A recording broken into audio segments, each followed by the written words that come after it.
Okay, moving on to our next topic, staying on Friday the 13th. This is a big one, okay? It was juicy. It was actually way more information that I thought would come out of this Q&A, but Brian Fuller, the showrunner for Crystal Lake, the brand new Friday the 13th TV series coming to Peacock. We don't know when. Maybe this year, maybe next year. Not really sure, but there was a part 3, a Friday the 13th part 3 3D screening at the Chinese Theater in Los Angeles, which I really wanted to go to. Yeah. Larry Zerner rubs it in our face all the time that it's so cool to see it in proper 3D, and it's really neat. But what made this screening even more exciting is that Brian Fuller was there, and he did a Q&A, and he said some things that my gut tells me he probably wasn't supposed to say, but he said them. It's juicy news. It's juicy news. First things first, he confirmed Kevin Williamson is on the writing team. At the very least, is writing an episode of Crystal Lake. Kevin Williamson, screenwriter, Scream, just did Sick. We're covering that and Make Every Death Count this week. And of course, I Know What You Last Summer. His peak, just kidding, Scream. Scream's the one you know. Scream's the one you know. So Kevin Williamson, obviously, being combined with F-13 is really interesting. Yes. You got to wonder, is he going to Halloween H2O us? Where it's not Scream, but it feels like Scream. I don't know. What I realized when watching Sick, and we'll talk about this more and Make Every Death Count, but Kevin seems to have a tone, and everything he puts out feels the same. Even if it's good, don't get me wrong, even if it's still good stuff, it all just, it's Kevin. Yeah. So am I going to know it's Kevin when I watch Crystal Lake? That's what I want to know. Yeah, not look at the episode description, not know who's directing what episodes, and just be like, Kevin wrote this episode. Yeah, There's going to be like there's going to be a phone call. It's like, Kevin wrote this episode.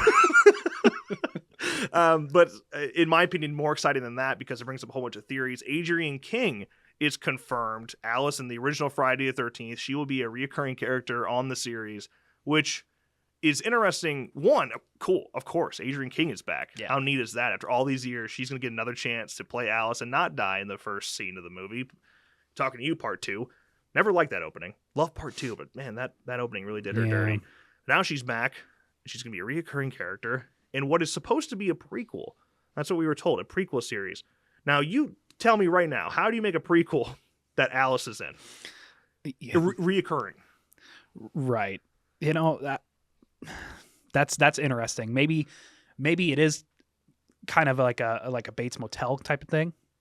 Maybe it's more flashbacky, where it starts out we're taking place in present day, and maybe Alice is in therapy. See, that would be fun. That's what I would do. And then flash it back. But what story as a prequel? If we're talking, when you think prequel, we're thinking Pamela. We're thinking the origin of Pamela, and raising Jason and Jason becoming who he is. Okay, where is Alice in that mix at all? Right. So it doesn't really make sense. So Brian Fuller did say in an interview right after the news came out that don't think of it so much as a prequel. It's more of a pre-remakequel. Yeah, is what he said. So now I'm thinking, this isn't a prequel at all. What do you mean? So if she's going to be in it, you'd think it's going to actually have a lot to do with everything after the events of the first one. And if it is, it's present day Adrienne King. You're not going to just de-age her. You could, I suppose. You're not, though. So yeah, it's probably going to be flashback driven, I would think. Yeah, that'll be really interesting. Taking place, in present day, and then flashing it back, and maybe we get story throughout the years from Jason, even before Jason drowning, to present day, and different stories in there. Yeah, but the thing that what this is doing, and I don't even know if they know yet, because another thing that they confirmed is that they start writing in 2 weeks. So really, this is just coming off of Brian Fuller's pitch, which he apparently had like a 4-season pitch for the show. Oh, wow. So that's okay. But yeah, they don't even start legitimately writing for another couple weeks. But just based on this, Adrienne King's going to be in it. It's probably going to be present day Adrienne King. I guess I didn't really say she's playing Alice, but she's true. Playing Alice. So otherwise, why waste your time? Right. So it eliminates everything part 2 and on, theoretically, right? Or you're just like, no, that one scene didn't happen. Everything else did. We can still have undead Jason. Right. It brought up so many more questions than it did answers. So I'm very curious where they're going to go with that. Yeah. Yeah, that's going to be really interesting seeing where they go. And do they even have a plan at this point? It's A24. The Brian Fuller, yeah, it's A24. So confidence. Yeah. At the very, it could be very weird. And Brian Fuller's got a plan. We just don't exactly know how much the writing team is involved in said plan at this point. Right. What is Kevin Williamson's plan? That's what I need to know. That's correct. That's priority number one. Yeah. They can't even really. Kevin Williamson, priority number one. Yep. You can't even have a hockey mask. Like theoretically, if you're eliminating part 2 and on, you can't even just like have let's think of Jason Rising, for example, that has Alice return Right. really with no explanation, but it's a fan film, so we let it go. But she shouldn't even have like a hockey mask. She shouldn't be aware of Jason using a machete. All that's, I mean, she used a machete, so she can keep hers.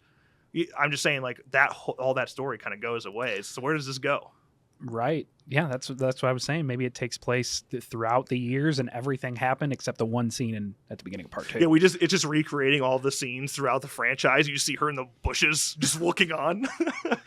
It would be cool if Tommy got involved now. If we could have Alice and Tommy together, it would be really cool. That would be awesome. I don't know. Just don't want to get my hopes up, but still, I'm just going to keep thinking prequel and not get my hopes up for something like that, but that would be neat. And the other big news that came from this as well is that they're making 2 scores. I think I need more context to this because it doesn't really make sense in my head. They're having 2 scores made. One is modern, one is Harry Manfredini, the original composer for the franchise, and they're just going to pick one. Like, you're gonna pay 2 composers full price to make a score for the show, and then you're just going to pick one? That doesn't. I feel like it was supposed to be more of Manfredini's working with another composer, Right. to mix his original score with a more modern day take. That's fine. I think that would be probably the best case scenario.